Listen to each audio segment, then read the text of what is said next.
Halo semuanya, kenalin aku Anggita Fiorella dari E20. Kali ini diminta untuk membahas soal UAS MNCSPD tahun 2021-2022 dan khususnya ini soal dari kelas PAUPA tanggal 10 Juni 2022. Nah, di sini nanti akan mengcover beberapa materi. Yang pertama ada multinomial logit, ordered logit, probit, kemudian ada censored and truncated data.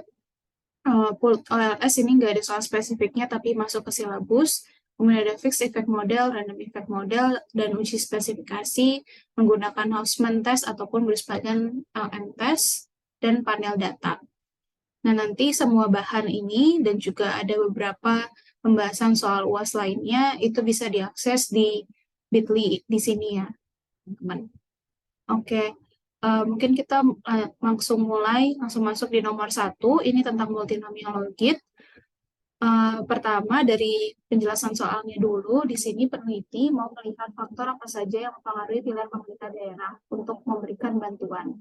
Bantuannya ada bantuan finansial, sosial, psikologis, ekonomi, dan makanan. Kelima kategorikal ini dianggap sebagai variabel dependent atau outcome-nya.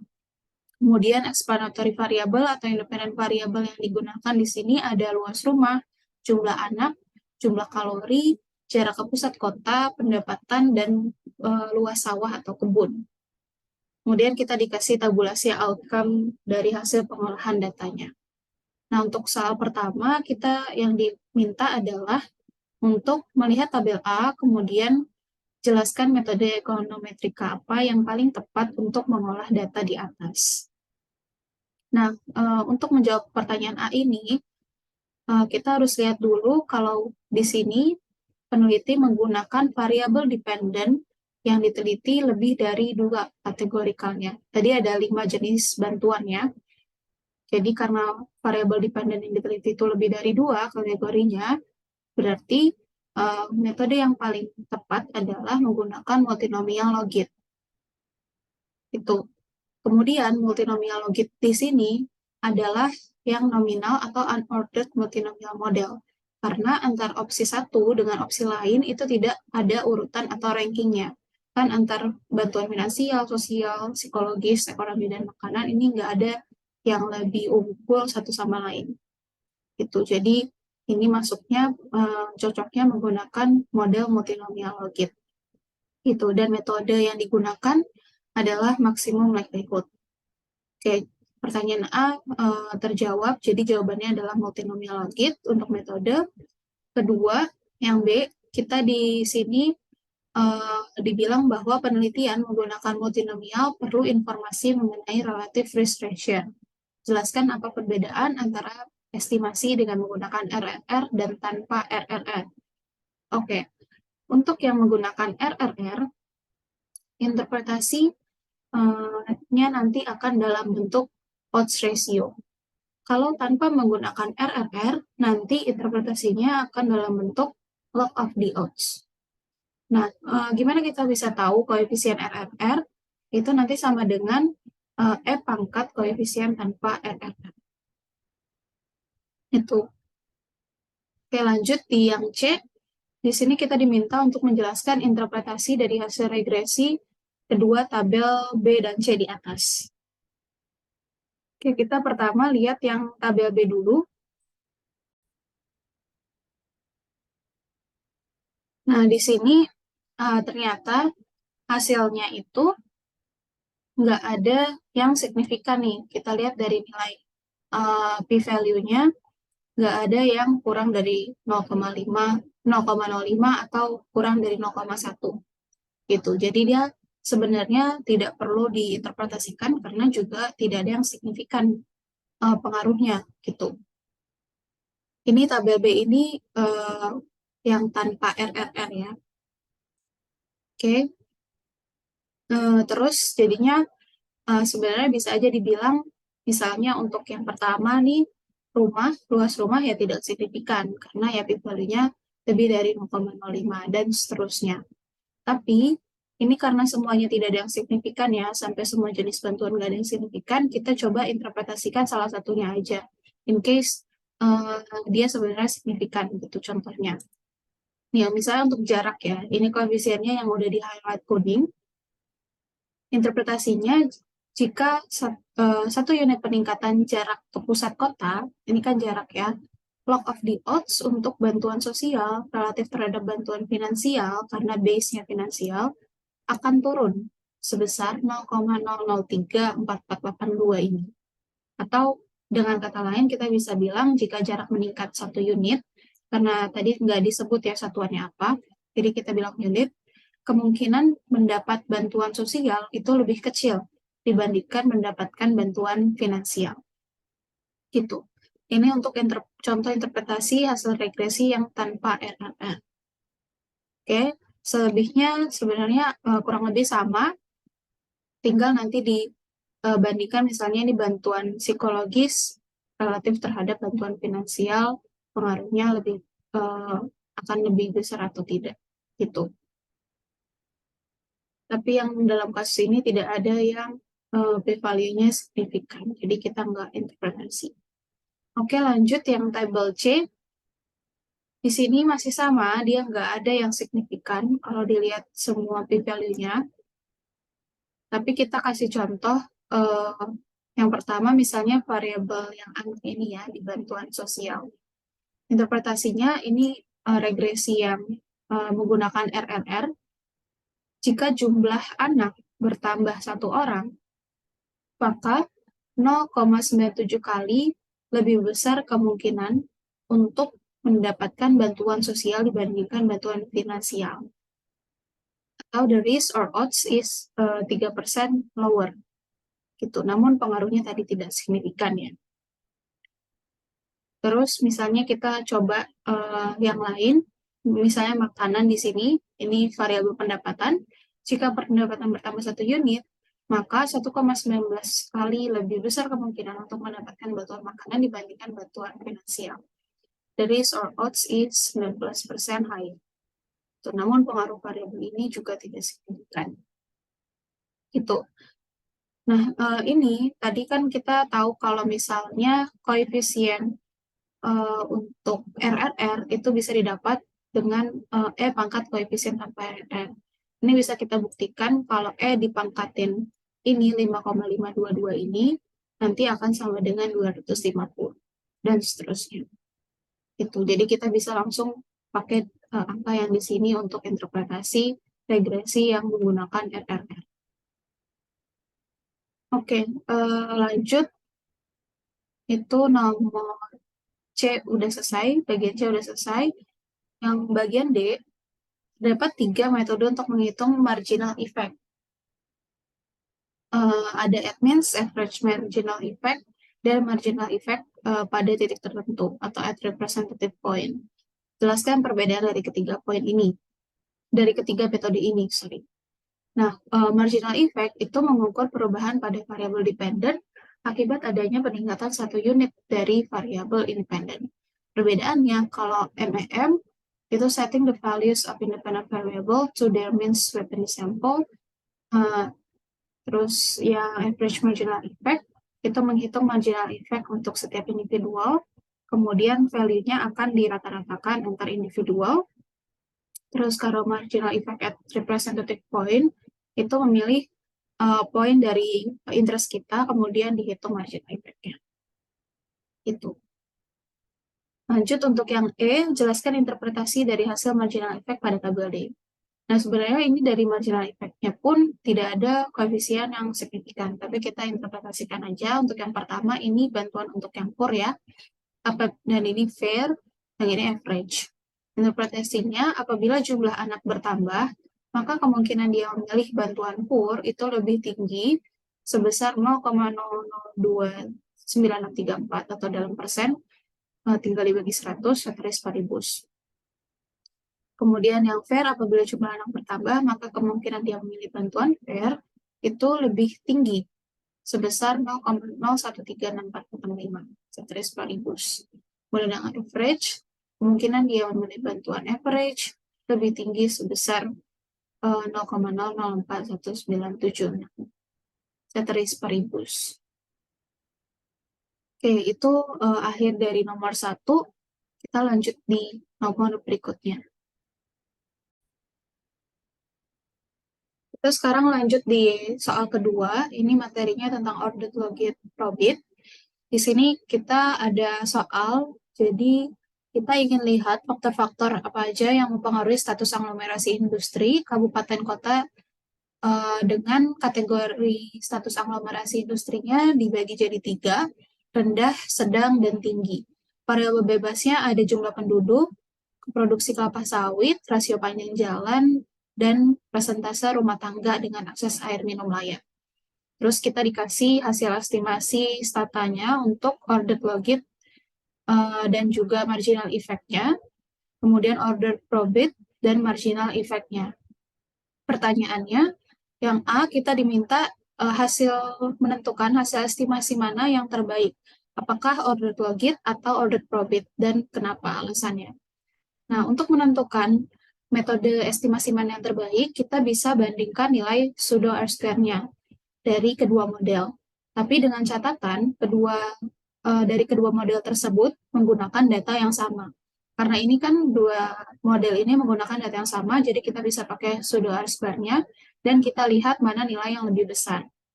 Karena nilai yang lebih besar itu menunjukkan variabel independen lebih dapat menjelaskan variabel dependennya.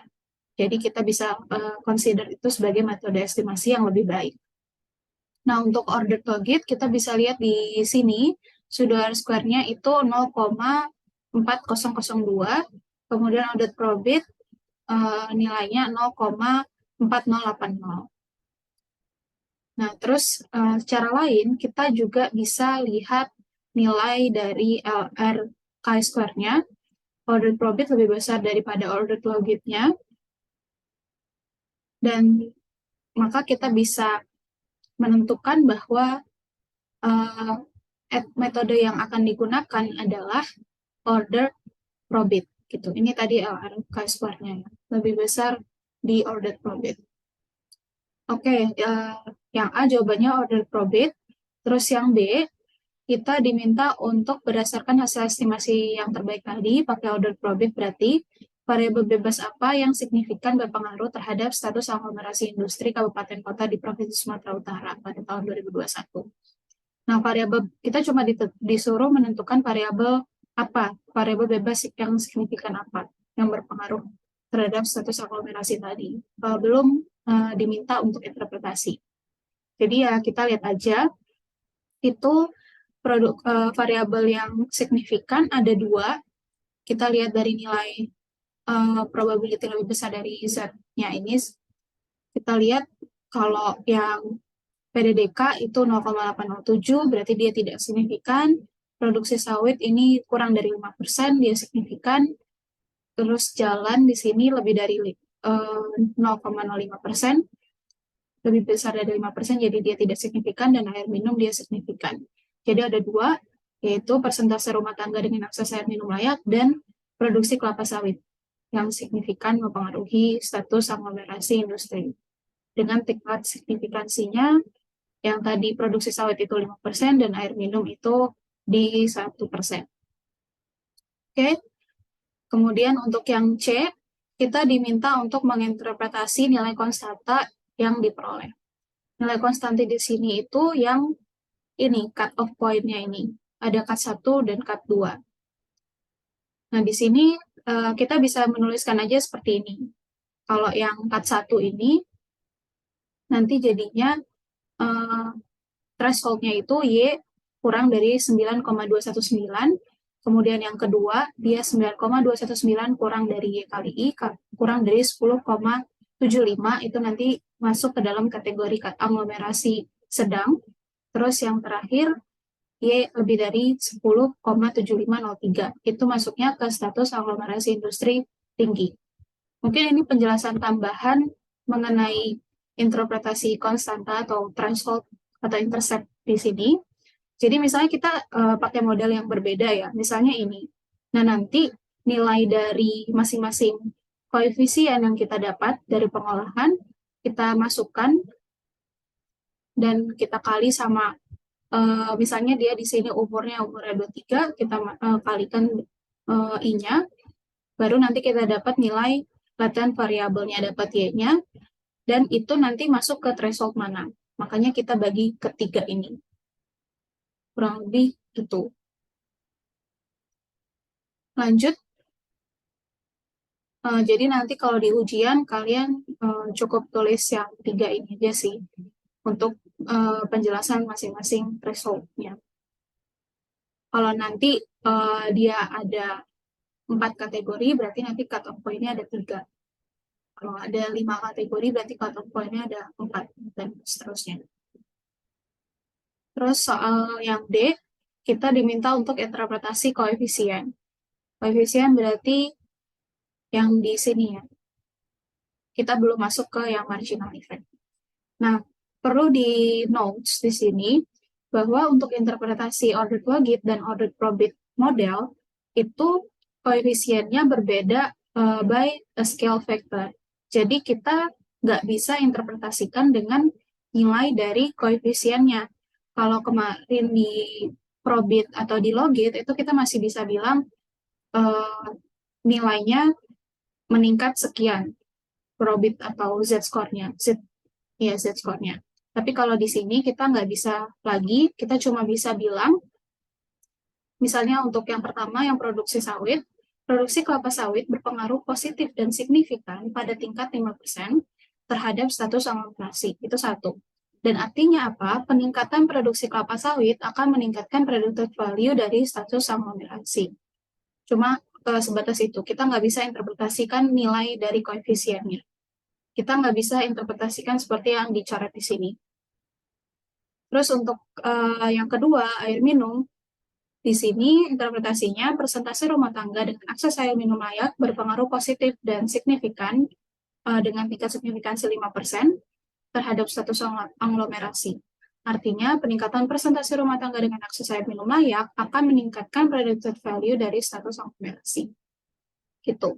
Atau kalau kita mau rangkum ini lebih singkat untuk interpretasinya, status aglomerasi itu akan lebih tinggi jika produksi kelapa sawit dan persentase rumah tangga dengan akses air minum layak itu lebih tinggi. Karena tadi kedua koefisiennya bernilai positif kan. Jadi itu akan lebih tinggi status aglomerasinya. Oke, itu untuk interpretasi koefisien. Yang perlu dibedakan antara interpretasi logit dan probit biasa dengan ordered logit dan ordered probit ini perlu di-note saja sih bagian ini. Lanjut ke marginal effect. Di sini kita diminta untuk interpretasi marginal effect dengan metode estimasi ordered probit lagi. Di sini ada 3 ya, MFX-nya, hasil MFX-nya. Nah, kita bisa interpretasikan dengan dua cara. Misalnya kita mau berdasarkan status aglomerasi rendah, sedang, dan tinggi. Nah, untuk yang rendah, kita bisa bilang apabila produksi kelapa sawit itu meningkat, maka kemungkinan status aglomerasi rendah lebih rendah sebesar 0,002635 atau nanti di-convert ke persen dengan tingkat signifikansi 5% ceteris paribus. Yang kedua, apabila persentase rumah tangga dengan akses air minum meningkat, maka kemungkinan status aglomerasi rendah lebih rendah sebesar 0,0361296 dengan tingkat signifikansi 1%. Nih bisa dilihat di row yang ini ya. Sorry. Ini. Terus yang kedua, untuk kategori sedang, apabila produksi kelapa sawit meningkat, maka kemungkinan status aglomerasi sedang lebih rendah sebesar 0,02635. Sorry, 0,0 misalnya 22021 dengan tingkat signifikansi 10% ceteris paribus. Kemudian yang kedua, apabila persentase rumah tangga dengan akses air minum layak meningkat, maka kemungkinan status aglomerasi sedang lebih tinggi sebesar 0,024 0,0243 114 dengan tingkat signifikansi 0,03 01943. Nih, kita highlight ya, biar nggak salah.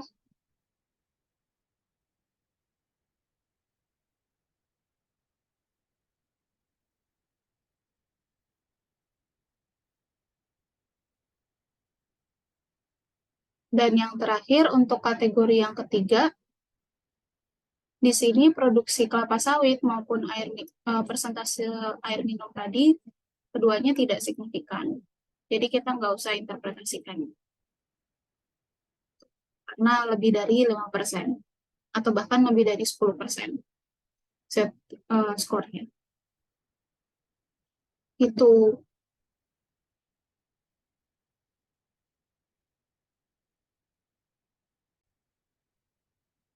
Oke, ini udah di-highlight sama di bold untuk uh, tanda koefisien dan nilai koefisiennya. Itu. Jadi, begitu untuk interpretasinya, atau kita bisa interpretasi dengan cara yang lain. Kita bisa interpretasikan seperti ini. Yang pertama, peningkatan produksi kelapa sawit sebesar 1.000 ton. Tadi kan satuannya di sini 1.000 ton ya, produksi dalam ribu ton. Maka akan 0,2635% lebih kecil kemungkinannya untuk memiliki status aglomerasi rendah dan 0,22021% lebih besar kemungkinannya untuk memiliki status aglomerasi sedang. Yang aglomerasi tinggi kita nggak usah interpretasikan karena nggak signifikan. Itu. Untuk yang kedua, peningkatan persentase rumah tangga dengan akses air minum layak sebesar 1%, maka akan 3,612% lebih kecil kemungkinannya untuk memiliki status aglomerasi rendah dan 3,019% lebih besar kemungkinannya untuk memiliki status aglomerasi sedang. Gitu. Nah, ini alternatif, dua-duanya bisa dipakai. Itu sih. Mungkin itu untuk pembahasan nomor 2. Kita lanjut pembahasan di soal nomor 3.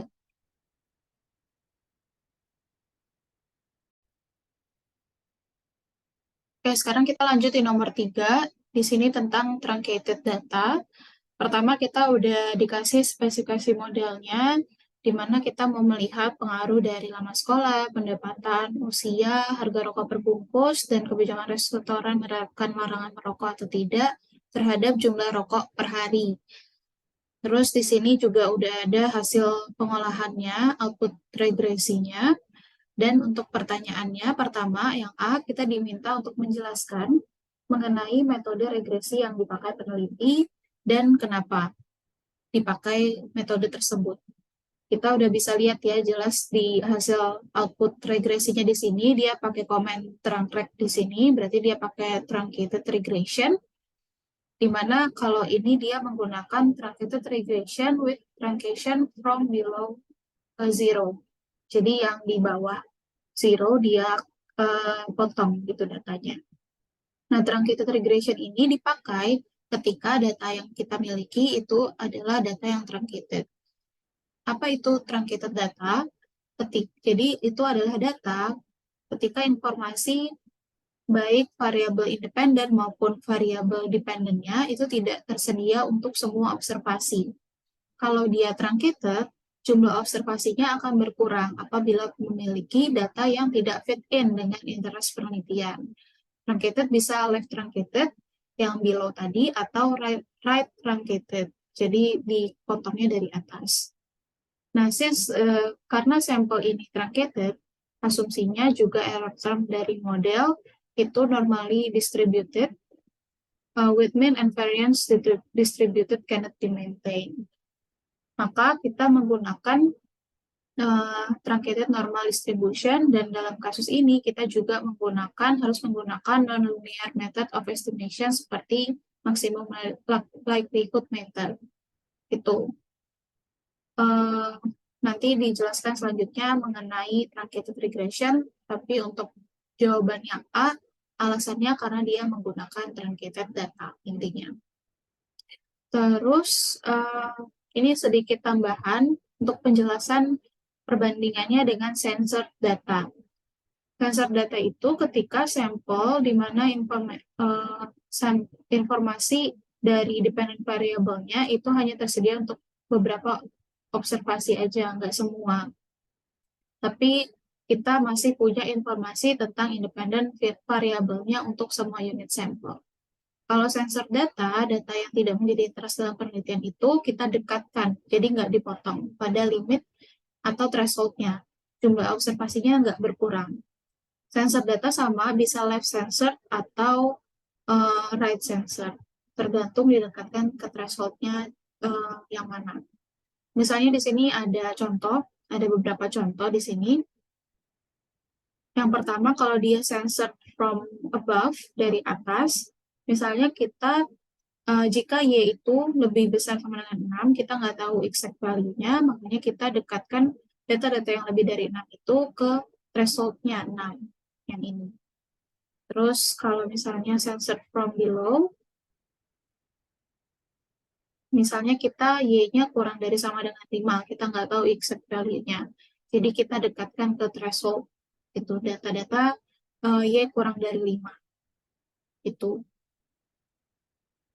Terus kalau truncated di sini, misalnya Y kurang dari 3. The value of X atau Y itu kita nggak tahu. Jadinya data-data Y di bawah 3 itu nanti kita potong. Truncation from below. Tuh. Contohnya di sini misalnya kalau family income itu di bawah level tertentu, kita nggak punya informasi terhadap tentang karakteristik dari keluarga tersebut. Makanya datanya nanti kita potong. Itu perbedaan dasar dari censored sama truncated. Kita lanjut di poin B. Di sini kita diminta untuk menginterpretasikan seluruh hasil koefisien pada hasil pengolahan beserta uji signifikansinya dengan alfanya 10%, atau tingkat signifikansinya berarti 10% ya. Oke, yang pertama, variabel pertama, EDUK. Ini interpretasinya, ketika lama sekolah itu bertambah 1 tahun, maka akan berdampak langsung pada peningkatan jumlah rokok per hari sebesar 0,760438 secara signifikan pada tingkat signifikansi 10% satelit paribus. Lalu yang land income di sini, ketika pendapatan dalam 1 tahun bertambah 1%, maka akan berdampak langsung pada peningkatan jumlah rokok per hari sebesar 0,02508 unit secara signifikan pada tingkat signifikansi 10% dan ceteris paribus. Kenapa di sini 0,02508? Karena di sini dia variabel independennya ln atau logaritma ya. Jadi nanti ini kita bagi 100. 2,805 kita bagi 100 jadi 0,02508.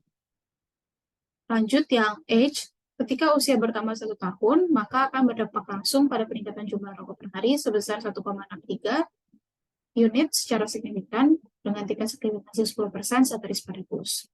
Lalu H square di sini interpretasinya sama, kurang lebih sama, dan angkanya aja yang nanti berbeda. Tapi di sini kalau tadi H itu dia berdampaknya positif, S square di sini dampaknya negatif kan, koefisiennya negatif. Ini menunjukkan bahwa modelnya ternyata non-linear. Gitu. Lalu yang selanjutnya ada cigarette price. Harga rokok per bungkus ini tidak signifikan ya, karena koefisiennya 0,780, lebih dari 0,05. Jadi dia tidak signifikan, kita nggak usah interpretasikan angka koefisiennya. Terus yang variabel terakhir, ini ada restoran, di mana larangan merokok di restoran juga tidak signifikan, karena nilainya 0,128 ya, lebih dari 10%. Ya, larangan merokok di restoran tidak signifikan berdampak langsung pada jumlah rokok per hari, untuk interpretasinya. Oke, itu yang B udah selesai. Lanjut yang C, kita diminta untuk menjelaskan konsep ekonometrika dari beberapa istilah di bawah ini. Yang pertama ada censored regressions. Jadi ini mengulang sedikit dari yang di atas tadi, di mana dependent variable-nya itu bisa disensor, tapi kita memasukkan observasi yang disensor ini dalam regresi. Jadi data observasinya itu nggak berkurang. Kemudian sensor data, Ini pengulang yang tadi ya sebenarnya. Dan popular model yang digunakan untuk sensor data itu biasanya pakai Toby. Lalu untuk truncated regressions, jadi ini subset dari observasi akan di-drop. Maka hanya truncated data yang tersedia untuk regresi. Hanya yang sudah terpotong gitu yang akan diolah dalam regresi. Sample selection itu based on value dari Y variabelnya atau dependent variabelnya. Nah, contohnya kalau misalnya kita meneliti tentang determinan kekayaan, dalam hal ini itu sebagai variabel dependennya atau Y, kita memilih individu yang memiliki kekayaan kurang dari 150. Jadi yang di atas dari 150 nanti dipotong datanya dan dilakukan truncated regressions. Lalu yang terakhir incidental truncation di sini bisa juga nama lainnya menggunakan metode Heckman Sample Selection Correction atau disebut juga Heck-Kit model. Nah, sample selection ini berkorelasi dengan error-nya. Jadi sebenarnya incidental truncation ini ketika inclusion dari seseorang dalam sampel itu tergantung dari keputusan seseorang yang diobservasi, bukan surveyornya, bukan si peneliti. Contohnya di sini, kita mau meregresi tawaran gaji terhadap tawaran gaji dari wanita yang menikah dengan model sebagai berikut ini. Nah, karena di sini, ini kan keputusan wanita tersebut ya untuk berpartisipasi dalam penelitian. Maka sample selection ini berdasarkan beberapa faktor yang tidak teramati. Jadinya dan hanya orang-orang yang bekerja dan memiliki dan mempunyai informasi tentang gaji yang akan masuk dalam observasi untuk regresi ini. Makanya ini disebut sebagai incidental truncation. Jadi karena pilihan dari seseorang yang disurvei tersebut, bukan penelitinya. Ini ada penjelasan tambahannya, kalau misalnya person I itu memilih untuk berpartisipasi, atau dalam hal ini berarti dia yang bekerja, maka dia termasuk dalam sampel. Tapi kalau misalnya person tersebut tidak berpartisipasi dalam penelitian, person I itu telah memilih untuk keluar dari sampel. Gitu. Nanti ini bisa dibaca lagi, tapi logikanya kayak gitu untuk incidental truncation. Oke, kata kuncinya yang ini sih. Sample depends on the person's decision, not the surveyor decision. Lanjut, yang yang D, kita diminta menjelaskan apa yang terjadi jika kita menggunakan OLS untuk menganalisis truncated data. Nah, kita berandai-andai misalnya kita punya regression model sebagai berikut, terus kita punya random sample size misalnya N, dan dalam hal ini classical linear model assumptions-nya terpenuhi. Itu. Yang terutama asumsi tentang error-nya tidak berkorelasi dengan variabel independennya ya, sama dengan 0 di sini. Nah, kalau misalnya kita pakai subsample atau yang tadi truncated data tadi, terus kita run OLS, nanti jadinya akan intinya adalah OLS-nya jadi bias. Gitu. Misalnya di sini ya. Karena tadi kita truncated data itu kita pilih observasinya based on variable dependent. Misalnya kita tadi mau menentukan determinan dari kekayaan, terus kita mau memilih individu yang kekayaannya kurang dari 150K, maka nanti kita harus potong data yang lebih dari 150K, orang yang kekayaannya lebih dari 150K. Nah, ilustrasinya di sini. Ini yang di atas 150K, observasinya akan di-drop dari data. Nah, kalau pakai estimasi OLS, itu nanti jadinya bias. Intinya jawabannya adalah OLS yang diterapkan dalam truncated data akan menyebabkan bias. Ini ada beberapa penjelasan detailnya kenapa itu bisa akhirnya jadi bias. Tapi untuk jawaban singkatnya seperti itu. Oke, mungkin itu untuk penjelasan nomor 3. Kita lanjut di nomor 4. Oke, sekarang kita lanjut ke bagian keempat, soal terakhir tentang panel data. Pertama, kita dikasih spesifikasi modelnya dan keterangan masing-masing variabel. Terus ada tabel output regresi di sini. Yang pertama regresi OLS biasa, independennya labor dan capital, dependennya value added. Kemudian ada output regresi panel data dengan random effect. Kemudian regresi panel data dengan fixed effect, dan ada uji pemilihan model menggunakan Hausman test untuk menentukan apakah dia pakai fixed effect atau random effect. Itu. Oke, sekarang kita masuk ke pertanyaan yang A. Di sini diminta untuk menuliskan motivasi atau alasan apa yang menyebabkan peneliti menggunakan metode data panel. Itu. Motivasi dalam penggunaan data panel ada beberapa. Di sini yang pertama itu untuk menangkap heterogenitas dari setiap perusahaan karena setiap perusahaan memiliki karakteristik yang bersifat unik.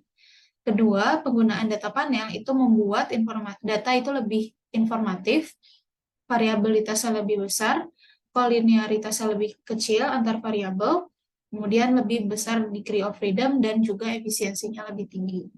Ketiga, dapat melihat aspek dinamis dari perusahaan karena kalau dalam panel data kita mengamati antar tahun kan ya, perbedaan antar tahun dan antar variabel gitu, antar beberapa variabel. Terus keempat, data panel itu bisa mendeteksi dan mengukur efek dengan lebih baik yang tidak bisa diobservasi hanya melalui data cross section saja atau time series saja. Kelima, data panel itu memungkinkan kita untuk belajar behavioral models yang lebih rumit. Dan yang terakhir, data panel bisa meminimalisir bias karena datanya biasanya banyak atau sampai ribuan unit. Itu nanti bisa ditulis aja kalau ada pertanyaan yang sama untuk motivasi penggunaan data panel. Kemudian yang B, apa yang membedakan metode estimasi data panel antara pool least square (PLS), fixed effect model, dan random effect model? Jelaskan dengan asumsi yang dipakai terkait dengan time invariant individual characteristics. Oke, yang pertama untuk pool PLS model atau PLS atau CHAM, Common Effect Model. Jadi kita simply pool semua observasi, jumlah observasinya, dan mengestimasi regresinya. Itu mengabaikan nature dari data kita, cross section, dan time series. Contohnya kayak gini, spesifikasi modelnya. Terus yang kedua untuk fixed effect model, jadi kita di sini pool semua jumlah observasi, tapi mengizinkan adanya setiap unit cross section itu memiliki dummy variable atau intercept-nya tersendiri. Gitu. Heterogenitasnya di sini tapi time invariant. Error-nya not random, tapi error-nya punya korelasi dengan independent variable. Jadi constant different for each unit, tapi sama over time atau time invariant. Sedangkan yang terakhir untuk random effect model, tidak seperti LSTV atau yang fixed effect model tadi, di sini yang tadi kan mengizinkan adanya fixed intercept value. Kalau di random effect model, kita mengasumsikan intercept values-nya itu random. Dan error-nya juga random, tapi error-nya nggak berkorelasi dengan independent variable-nya. Kayak gitu. Oke, itu poin B. Untuk poin C, kita punya hasil estimasi tadi kan, yang Hausman test. Metode estimasi apa yang terbaik, dan bagaimana pengaruh hubungan dan signifikansi masing-masing variabel bebas terhadap variabel terikatnya. Oke, jadi ini ada 2 poin pertanyaan ya di poin C. Yang pertama, metode estimasi apa yang terbaik. Nah, sebenarnya untuk mengukur atau menilai metode estimasi apa yang terbaik, itu setidaknya kita bisa pakai 3 metode. Kita bisa pakai Chow test, kemudian kita bisa pakai Bruce-Pagan LM test, dan terakhir kita bisa pakai Hausman test. Untuk COTES itu hipotesis nolnya PLS fully square, terus HA-nya itu fixed effect. Nanti kalau signifikan berarti model yang terbaik itu fixed effect. Terus kalau di Bruce-Pagan LM test, H0-nya PLS, HA-nya random effect. Dan yang terakhir, kalau Hausman test, H0-nya random effect, HA-nya fixed effect. Nah, di sini kita kan punya hasil Hausman test-nya ya. Hausman test-nya di sini kita bisa lihat probability lebih besar dari chi-square yaitu 0,000. Berarti kita reject H0, dan ya berarti metode 0,000 atau kurang dari 0,05 yang berarti dia signifikan, dan reject H0 berarti metode model yang akan kita pakai adalah fixed effect. Itu di sini. Jadi kita bisa tentukan bahwa metode estimasi yang terbaik dari Hausman test, hasil Hausman test di sini adalah menggunakan fixed effect model. Terus yang poin kedua dari pertanyaan tadi, kita ditanya untuk hubungan, bagaimana pengaruh hubungan sama signifikansi masing-masing variabel bebas terhadap variabel terikatnya. Nah, untuk hubungan dan signifikansi, di sini kita punya dua variabel bebas kan, punya pekerja dan capital. Di sini kita bisa lihat bahwa pekerja dan capital itu berpengaruh positif dan signifikan pada value added, pada tingkat signifikansi 1%, karena ini rata-rata 0,00 semua kan ya. Kita bisa bilang pada tingkat signifikansi 1%, ceteris paribus. Oke, itu dia cuma nanya hubungan sama signifikansi tanpa interpretasi keseluruhan hasil regresi. Oke, yang keempat, yang B, baru kita diminta untuk interpretasi koefisien. Nah, perlu diingat, kalau di sini kita lihat dari spesifikasi model di awal, dia pakai model log-log ya. Len sama len juga independennya. Jadi untuk interpretasinya, jika X naik 1%, Y akan naik sebesar beta 1%. Gitu. Nah, tadi karena kita udah menentukan menggunakan fixed effect model panel data, berarti kita lihat dari tabel yang ini, Esterek fixed effect.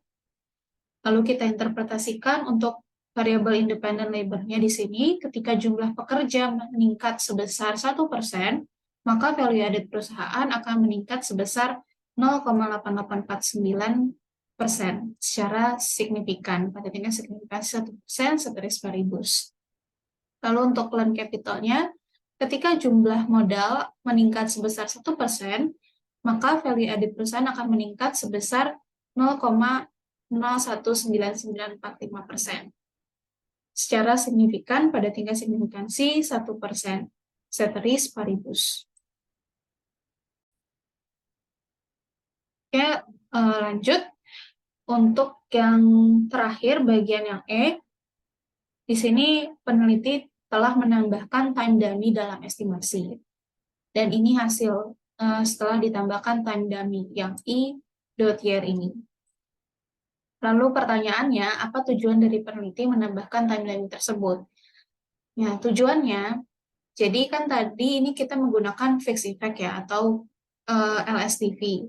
Itu mengizinkan adanya heterogenitas antara subjeks dengan mengizinkan setiap entitas itu memiliki nilai intercept-nya tersendiri.